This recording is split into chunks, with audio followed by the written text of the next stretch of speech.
Hey everyone, Quaglon here. Today we're going to take a look at the Death Killers, Infinite Corridor and Crimson Shroud. With these two evolved weapons in hand, death stands no chance against you.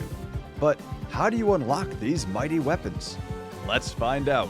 First, you must unlock the stage Moongalau by unlocking Hyper Mode on 4 normal stages: Mad Forest, Inlaid Library, Dairy Plant, and Gallow Tower. Hyper Mode for these stages is unlocked by killing the boss, which spawns at the 25-minute mark in each stage. Now that you've unlocked the Moongalau stage, you must survive it with a standard character. Move aside Leda, Toasty, X-Dash, and Death.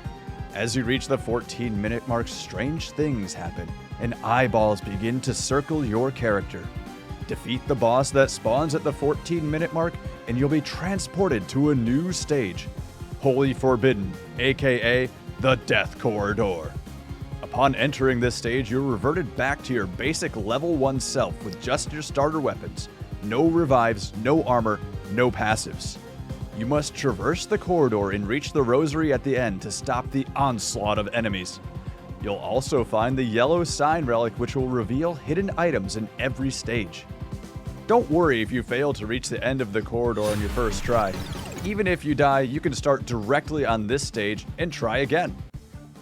With the yellow sign relic in hand, you'll now be able to see several new mysterious objects in every stage: silver ring, gold ring, Metaglio left, Metaglio right, the key ingredients to the Infinite Corridor and Crimson Shroud evolved weapons.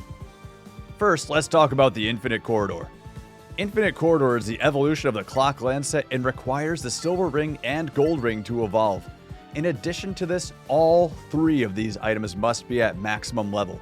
Once evolved, you will fire a freezing beam in a clockwise fashion, as with the base Clock Lancet weapon. But when the clock strikes 12 and the beam fires in the 12 o'clock direction, a rainbow pulse will emanate from your character, halving the health of every enemy on the screen. This can happen multiple times to the same enemy, making short work of even the most robust enemy.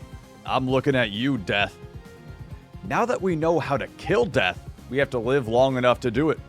Enter the Crimson Shroud. Crimson Shroud is the evolution of the Laurel and requires Metaglio left and Metaglio right to evolve. In addition to this, all 3 of these items must be at maximum level. Once evolved, Crimson Shroud creates a shield that protects you from damage and briefly makes you invulnerable, while also causing a pulse of retaliatory damage upon triggering. On top of that, all damage you take is capped to 10. You no longer have to worry about being instantly killed by Death. With Infinite Corridor and Crimson Shroud in hand, Death will now fear you. All you have to do is survive until that 30-minute mark. A couple final tips when building Infinite Corridor and Crimson Shroud. The pickups you gain to evolve them will take up your passive slots, so be careful with how you build your character and when you choose to pick these items up. Also, Laurel doesn't deal damage, and neither can Clock Lancet without the out-of-bounds Arcana, so make sure you pick weapons and Arcana to pick up on that slack. As always, thank you so much for watching, and see you next time.